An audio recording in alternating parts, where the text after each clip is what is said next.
Welcome back to Switzer, and we have Roger Montgomery in the studio. A double segment. That's because you're so impressive, mate. That's right. Last one was the year. So get your Platinum Asset Management, an obvious A1. You know, great performer. Has no need for debt, pays all of its cash out. Has it been doing well recently? Well, in terms of share price performance or company performance? Share price performance. Well, it's done... No, not really. If you talk over the last couple of years, But ultimately, you think the share price report will reflect the company's performance? Well, if it's at a premium, see, it's trading at about its intrinsic value. Okay.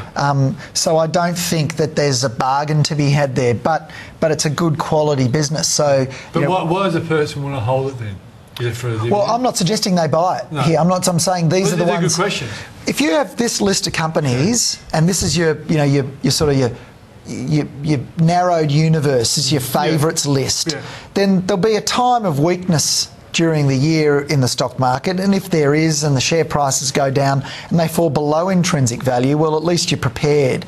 To be forewarned is to be forearmed, as they say, but so you want to know what are the companies to look at. Okay, we'll keep this sort of analysis going. Okay. Platinum, good company. Cochlear is another one that people know of. It's been an A1 for years. Okay. Well-known business. Let's make reference then to its current share price and whether you think not cheap enough. Not cheap enough. Not cheap enough. Okay, good. Blackmores is another one. I think you've had Morris Blackmore on the show. I'm an old Moneymakers program. Yeah, okay. So A1, expensive at the moment. But it's intrinsic... let me say this. Cochlear's intrinsic value is expected to rise about 13% over the next 3 years, whereas Blackmore's intrinsic value is only expected to rise about 5%. Over the next few years, but both A1 companies. I think I mentioned earlier, Platinum Asset Management. Its intrinsic value is expected to rise by about 14%. But just remember... Over what time frame are we talking? Over 3 years. Okay. 3 years. I can go to 5 years, but I just think once you go out beyond 3, I think the market's more likely to be nice and solid over 3. Going to the 5-year period, that's when some problems can happen. Okay, well, you know people who are better at predicting that stuff than me. I'm that kind of person. Right, okay, so let's look at some other ones here. Realestate.com, an A1 business. It's expensive again. It's trading at about 15%. It's 15% above its intrinsic value.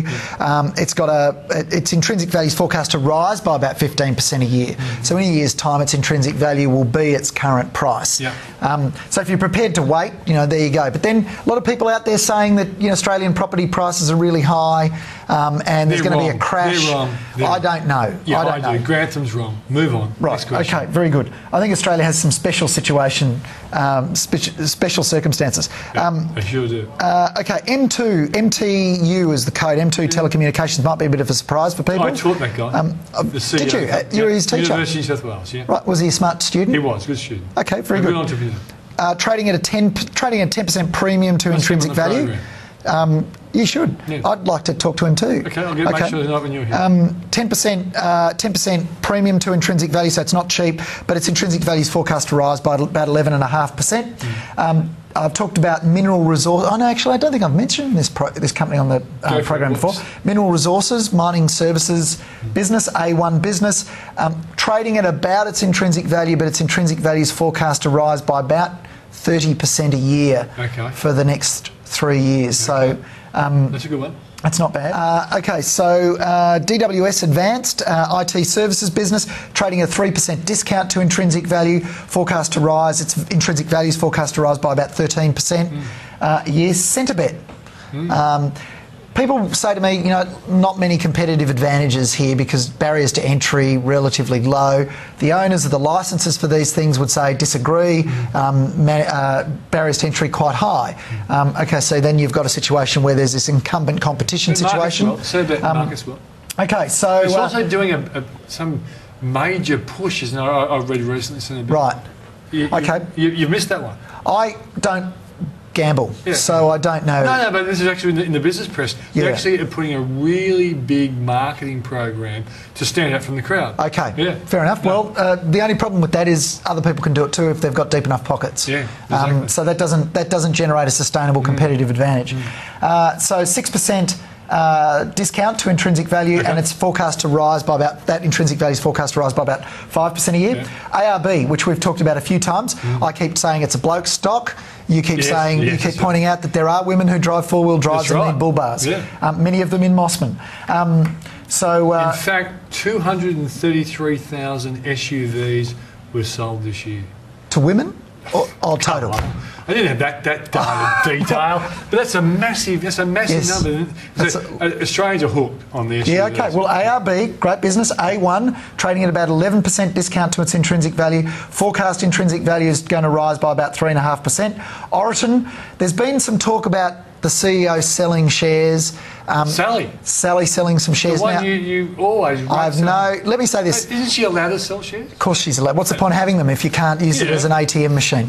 So the issue is, let me just say this, the issue is I've bought shares from CEOs and founders who've sold shares, and the share price has gone up a lot since then. I've also seen because you bought. Well, no, I don't think so. But I've also seen situations where the CEO has sold and the share price, that's been the best time to have sold. I've seen both. I don't think there's any research to suggest that selling indicates anything, but there is research to suggest buying indicates something. So keep that in mind. Okay, now we're getting close to the break, so let's hold your thought. All right. And unless you're doing Oroton. More Oroton? No, we'll start on another company after the break. Oroton's an A1 company. A1. What's this intrinsic? Trading at a 13% discount to its intrinsic value, and it's forecast to rise 30%. Well, that's a really important observation. Thanks for giving it. We've got this question from someone who watches the program regularly. And he said, Roger doesn't seem to build in... We should say he's a professor. Yeah, professor of econometrics. Really, Ron's often on the program. And Ron's made the point that you don't seem to build expectations, or you don't talk about the building in of expectations of what the company might do in the future. So, and you said, well, I actually Well, there's two things. One, I do, so I'm not looking at the past in terms of economic performance of businesses. I'm looking into what I think the future of those businesses holds. That means necessarily I have to build a range of expectations. So I'm often giving one number here for a valuation, but in actual fact, for my personal investing, I have a range of valuations. And what I really want to do is buy the business at a big discount to that range, not just the top number or the bottom, the whole, if I've got a valuation of, my conservative valuation is $1.50 and my optimistic valuation is $2, I'd like to buy it at 50 cents. And in a year you'll get a handful of those opportunities. So I do build them in. The other thing is, in a short program, in the short space of time that I have here, which is often 15 minutes, it's almost impossible to go through all of the minutiae. The variables that you include in your model. But what you are saying is, and I asked this question before, where do you get your data for expectations? Well, I model the companies up. So I'm looking at the performance of the business. I'm looking at the statements the company is making about the future prospects. I'm keeping in mind this whole mean reverting idea that over long periods of time, return on equity of companies tends to normalise to the industry average.